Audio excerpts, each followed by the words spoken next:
projects ni nyina sa saglemi housing project here okay. You know the controversies around it.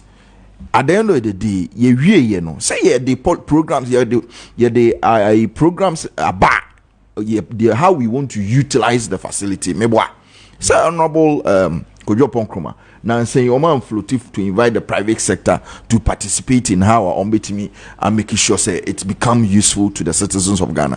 NPP amanyoku yen meto bibi se project bi na ho wonfaso na ye Ghana fo sika na ye dia kowurama yen to na sawram yen nya wudifo sa but de ye ho afiri ye nuanomfo no ho se omahu se project bi kosoa ebe benefit amanyokuo onim se NPP fo benya credit bi wo mu na ye beka se o president ko for na starting to omoba omonto aso. I see. Okay. And that has been their established trait. Right. Now beside that in nyina de ne fapem de me person me kan nyina na say abana ye koto on December 7th no ehu hia se why adwen sanka abana won to a mesraw say ube take the decision to go and vote for Dr. Mahamadou Bawumia because baby His Excellency Nana Addo Akufo-Addo efa Ghana free on January 2017. Yeah, baby, ye duro. Any the way our global dynamics with respect to the economy na you know, we cannot afford say you bet me 100 Ghana to any other person than Dr. Mahamadou Bawumia. Yeah, you nim say. Nyankopon ye nadum obenya 8 years. Okay. This is the same thing that why I'm campaigning because unya adwuma ya wo Ghana Library Authority within the past 7-8 years. Ghana Library Authority again. Ghana Library Authority Ghana ha tama ye started say ye tete Ghana ye hyehyem 1950 Parliament Kwame Nkrumah mo Parliament na e ba ye no. Institutions are Parliament eti say ye de behwe Ghana fu adesua ne yenim de se de kwan ye befa so enya nim de ne adesua daada no kwan ye befa so enya no eno ne ye de tumi na set library nsa Kwame Nkrumah ye tete Ghana no company ba ko mu di kan te wo Ghana ye de mrate ye Cocoa Board na Cocoa Board no ye Ghana nyina ye nim se ebeye the backbone of our economy. Ye be encourage farmers to go in said ye be ya ibenya cocoa beans and ya export to process bi na Ghana nye sika wom.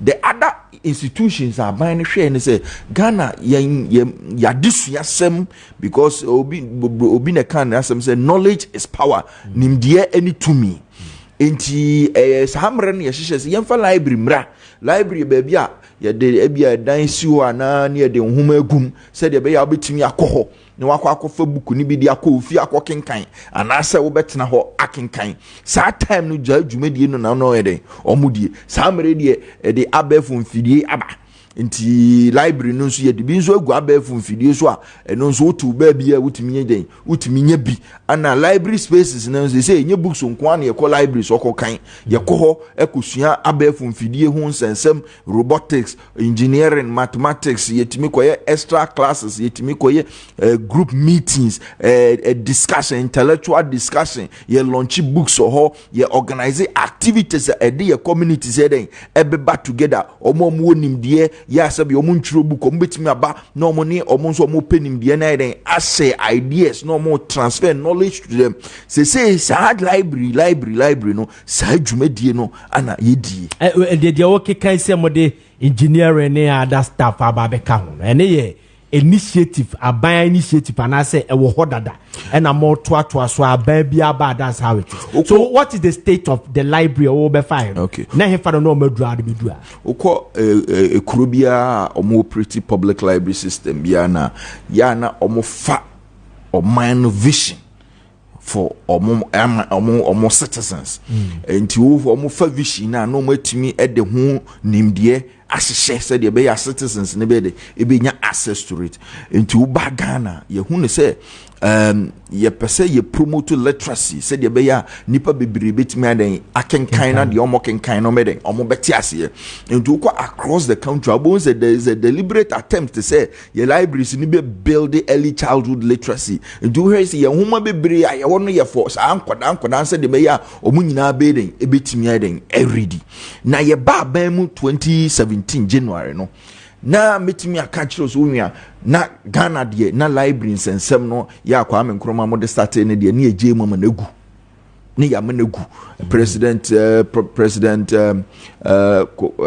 friends NDC time ni nyina from 2009 to some of free so no o man sit down pay attention to expand the footprint of libraries, to buy books into the libraries. Homa ye can kind see a bit to be a good. Let's say if you come in Chroma time, they are not just a performing in our account.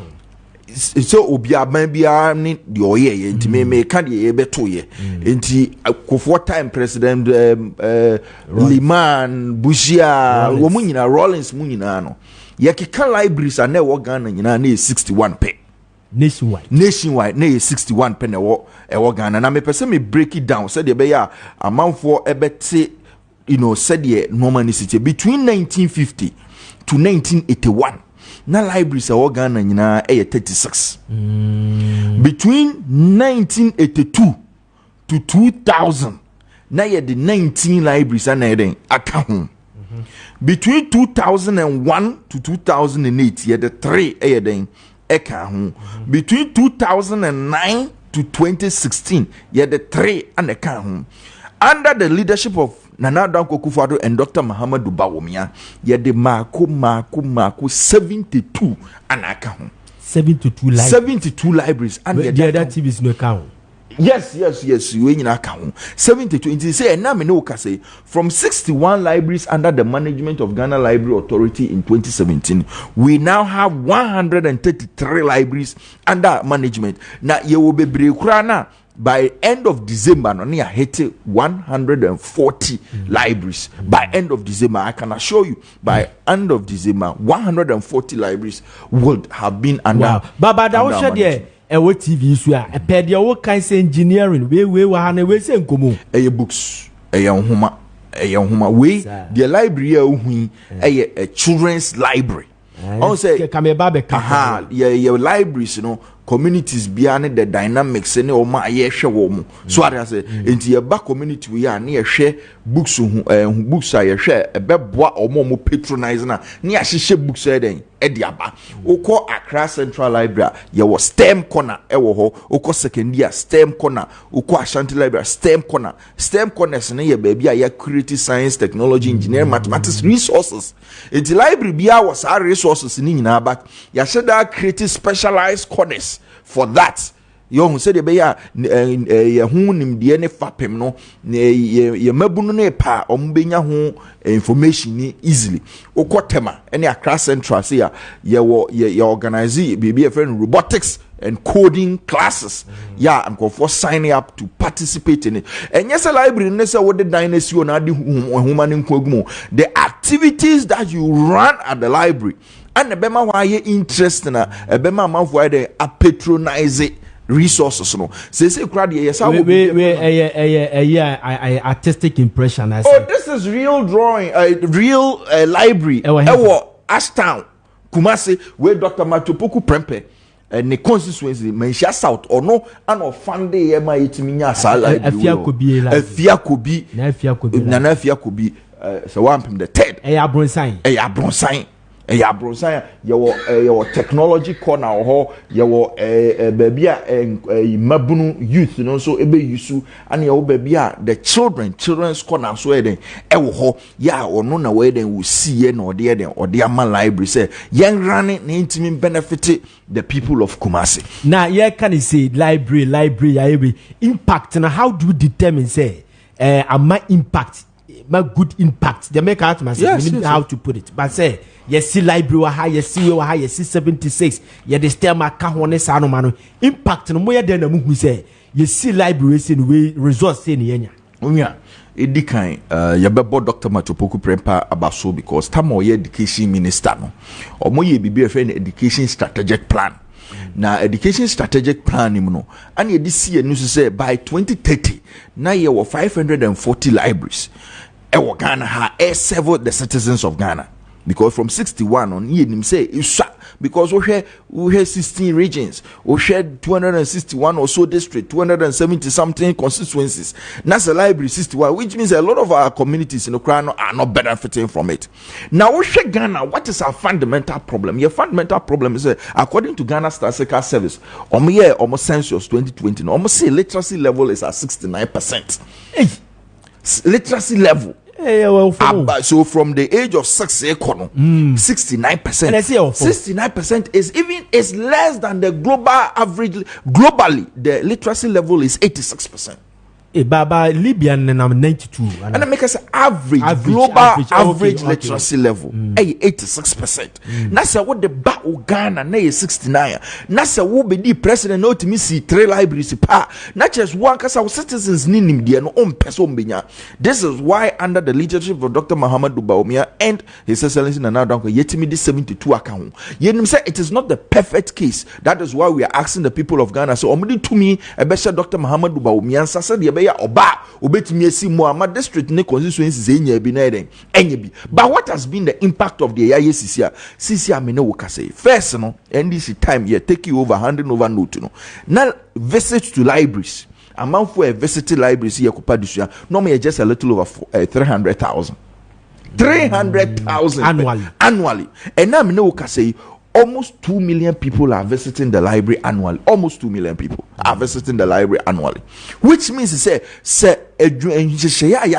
renovations, books are buying this to libraries are expanding, are making the conditions, programs here running. If we had done that, sir, long time ago, and Kasamri, maybe within a few kilometer radius, be our Ghana, and somebody might have gotten access to books. Ghana, research be 2015. Na enkore wo class 2 you omutime kenkan no mote de omo kan ase class 2 obi o class 2 amefa say no obe 8 years me boa 7-8 years yes sankwada no na only 2% that time not only 2% pay and it me ready under NDC. And now me know say 36% of sankwala according to a NACA for assessment omo ye no 36% of them are now able to read, understand what they are reading, all because buying promote literacy no in such a way say early grade reading no ya promote my the books akoko schools mu libraries mu ya shemo kena mobile library vans na eguo ni nyina no ya they are back on stream. I'm advanced yi konkrase but a teacher for bebre enya the opportunity to be trained on how to teach reading.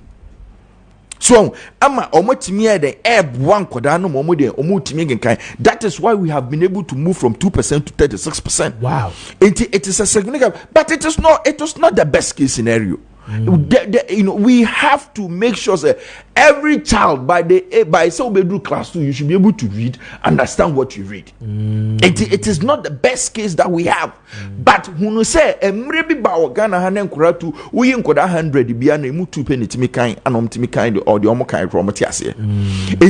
Which means that say here programs and policies here time Dr. Matupoku Prempeh Minister of Education omo de to hoya Senyankopon boane yesama Dr. Muhammadu Bawumia chance, which means that there will be a clear focus and direction and KPI, key performance indicators. When him say pick at the end from a certain level to a certain level, we can come back to the people of Ghana in 2028. They are accounted to them. Wow. So in Tunia, so 70 something I will come and say. Nini na ya ban say be a PPP be also o chief executive be ono ankasa fisi aban ni na dini no ono akosi bi odu krom eno na yakeka bom na aba be individuals bi adwumafo bi omo ano omo akosi eno na makeka bom no aba be ye eyi no anasese onua de ten say aba 76 no aban a rule ne say obetimi a facilitate na wa create the conducive environment to be able to establish partnerships so that the development agenda of making sure every district, every municipality, every metropolitan has gotten enough library to satisfy its citizens will come to reality. The most important thing for me is that I am able to get the library for the people. However it is achieved, it is because the government has been able to create the conducive. Obi betra onya sa opportunity no went me and create that partnership with the private sector to create that. Me know to her honorable Afenyoma Kenkwasi library 15-17 na my His Her Excellency the First Lady of the Republic is almost 20 libraries. Wow. And I then amaye other corporations MTN, Vodafone, government of Ghana na nkasa sika MPSA almost facilitate you use almost resources. So Coastal Development Authority, Middle Belt Development Authority, Northern Development Authority, district and municipal assemblies, you know. Because it is a government agenda. So and any community groups, community associations, you know more diaspora for we establish. When I say the perio kandi, say omuni na timisi library bi na say ye hwe so owura Afenyoma Kenkwasi timisi 15 dia. And say barrister say ki abromo. There was no clear leadership and direction at that time. When I'm talking about momo time. Yeah, time in what this is 7 years, 72 library. This is not easy. Today, as I you say you funding to build even 10 by next year June near the 10 libraries account. All of these are ongoing. And unya yes Ghana for say. And she say His Excellency Dr. Mahamadou Bawumia, with the guidance of His Excellency Nana Danko Kufuor, Masamri, yetimide such an important institution, you know, yetimide akodruno. Say yam bomodian to about Mama Dr. Mahamadou Bawumia and Twaso. Ghana, we are going to lose a lot because you know the obiane sabe obedi omanswa ne priorities. Obi kachira ese okuta 2 billion on one fanyi free education ma Ghana for nkoda sabe omuni bie entimi ko school. Sa no bi kan. Obi so eba ye no se said ye Ghana sika me fana media se mi bottom de e anka yemfa ncheche na Ghana fo yemfa ntue teacher fo ka no mo nchiro ma de yemfa ntwa aduane ma Ghana fo ndi nkola di no mo mfa nko school free anya Ghana sika no ebia ko so obi bottom because of free education anya aban bia ba se already a library say nya priority into already a library kra no education strategic plan no develop one fa ho kra asema den ansem ne time nyina libraries me nsampe ne ye wo Ghana ha aban say no I am concerned about the lifelong activity of my citizens and I am going to make sure that I bring in leadership at the library authority so that they can be able to collaborate omo betimi nipa bebre development partner collaborate ne yetimi expand access to public library services in the country and no mene yet me this 72 account never in the nowhere in Africa and aban bia ba was within 7 years metimi 72 libraries through partners, through collaboration, through my own resources aban bia no wetimi ayesa e the whole of Africa samra me no to here na no Namibia for parliamentarians or mobile just to learn now so omo invite me if to information federation of library association omo dey make Australia so me make presentation and kire libraries from we are seeing how a public library institution Africa United Nations declare as the most innovative public institution in the world. We say any Croatia, any Kenya for sabi omode budget investment library mu ye compete 2021 our London International Book Fair Excellence Award near Castellana Library mu na mu the Library of the Year. Wow. It is all because of His Excellency Dr. Mahamadou Bawumia and another Akufo-Addo omu visionary leadership and direction you metimi di amaye library authority yetimi follow the normal to ama say Ghana for ene Ghana ha baby a wo bia utimi call App Store and now Play Store baby I will download TikTok, WhatsApp, Instagram near the adena you have go for video near no sa ho na okwa type of Ghana library you can get an app ye den humani bi kakra den egu honom ya ubeden ubetimi akenkan whoever thought say Ghana ha ubetimi ayesa ade na o ka bi fa mobile library eno ne de mobile library no ne say ye de van esi ho na ye den humagum na ye de akoba bia library ni ho say de be ya nipa benye bia akenkan samram no kase you pretty 11 of them across the country. Etimudu kwesi wo nipa kenkan wi anoma say to car no. Ni say to car no ko.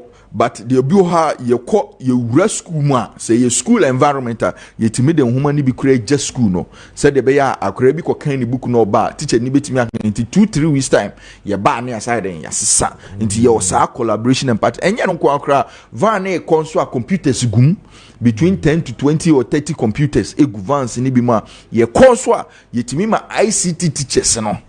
ICT teachers omo mu kire information communication technology wo basic schools no omo timi yesu ye computers no eden enso etimi de run a tuition practical learning emma ya school for nkoda no enti yenye se books no nkwa na ye de ko but said ye oba physical library space a brick and mortar environment so obema akwanya ubenya se ubetimi akenkan books no was in your use computers no ya creating the same akonya no van ni van no is reaching the unreached na yetimi the books ni bi so akọ be na me say na say wo share technology aba na obi akuta ne mobile phone with the Google ne other apps no de wo pe bia won sabe kantimi fi say na nipa nko are we a reading country onua wo pe upa adusua pa wo ko school wo teacher ni o ma slide wi asa wo sa akọ no akọ print wa ko photocopy oh yes of course enti enhoma say ye de paper book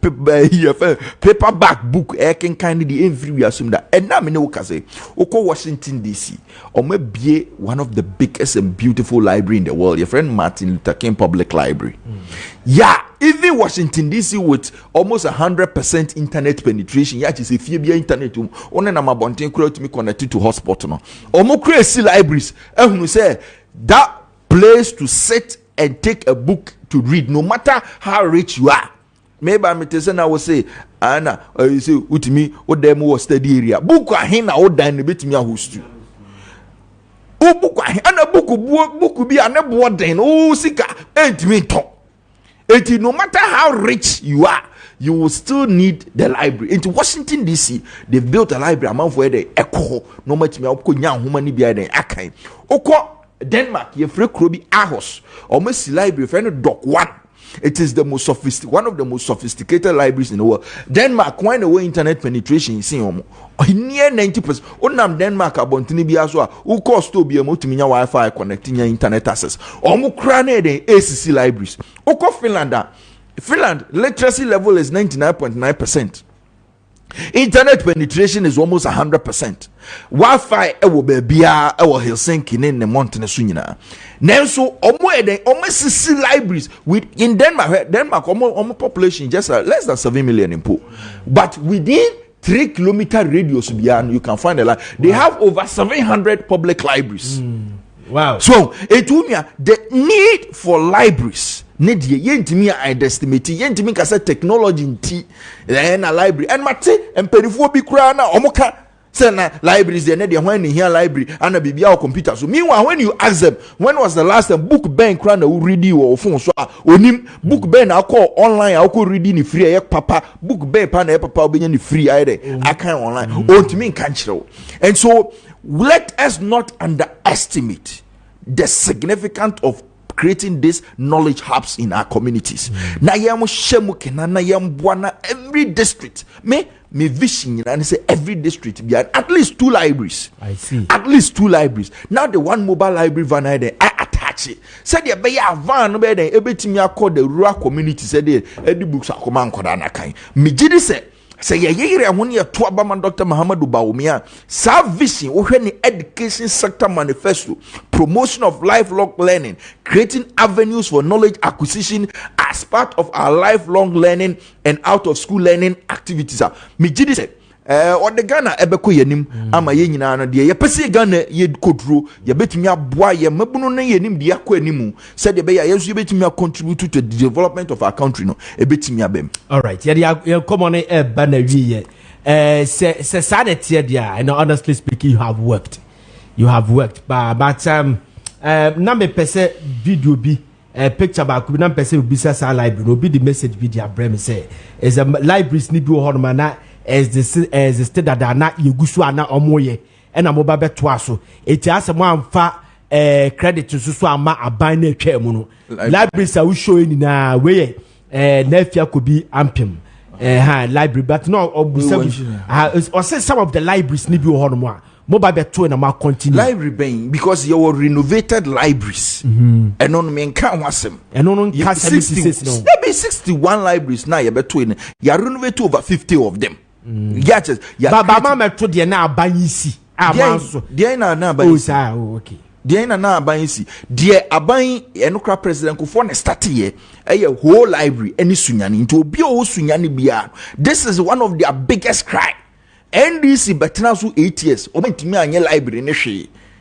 Ye buy ye contractor bi o moko fa no se o mesi contractor na miniska na then the RCC is going through a process right now to terminate the contract and do a re-award. Hey. Na minisa o kasa se you. Messages amenya no. Ye ko why adwuma. Ye kwa de ba ko pe why adwuma pa. Said ye okay. Ya ko se ye be fetch ni ya check. Na ye de aba betena say ne kra na sanye ne kra. But why adwuma set sad ya assistance ye ka se why adwuma. Last word ye ko to aba. Ye nya sumdwi. Your last word na ye fantu apo. Na enra me hu se mpanifu pani bi e wo NDC. O jina baby na o chires o suya se dubiti e shutu nipa. Omo de toy bi minim so hu video na ana o shuti. Ghana ya pasumdwe wo Ghana enra utie de president ko for kan ya utinu se Ghana da na koma so obia hope ne se ye nyina ye man no ye nkoda ne refugees e wo baby election ye ko ya adwenkyere ana yatimi akire ya adwen and ya practices this since 1992. Even the strongest man in NDC President Rawlings on Ukraine time would do or handy over peacefully when his party lost the election. President Kufuor and so a party lose or handy over.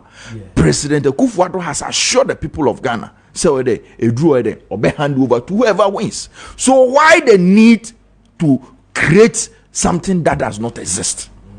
Me gidi se mpanifo mi no omode omho si wo se ye nto omo so ba ye mam panyi abadi akire Dr. Muhammadu Bawumia ene omam panyi John Mahama omo nyina they want the peace of the country ana omo nyina no eye adwenkire na omo kire ana omo de omo asema beto Ghana fo anim man ya ye di akire no enkofa tuo sekan se ye de kotwitwa ho at the end of the day all want a peaceful so you need a peaceful environment and collaboration of everybody to succeed. Parliament you need both NDC and NPP to work. We cannot meddle ourselves. Intimate edwedi a hwe investment abinding sika aye de boa Ghana said the Ghana bekoso no ma ye nto na wosram mama any greedy self interest bia ye dey and say the peace of this country mesre mabunu mo Ghana se me so me yon babunu yen no yentimi hold the country ye ma panimu bi enye den embe inciting to fight among ourselves. Yeah, one people and I believe say yen nyina yen ye dwumaden ope party ya ko form the koye campaign ko polling station ho ne koye campaign ho. And our Supreme Court say elections are won at the polling station, not at the EC office. Intermediate say then they declare results now. You have no option than to accept the outcome of the results. And no namijidi say no be a mompaye man the presidential candidate. Said ya me mayere me ho a campaign. Na me bompaye said Dr. Muhammadu Bawumia ebe winning. Also ya odie na also eduru a also wetimi say said ya me so eduru a me so me den metimi celebrate. Me that say okay.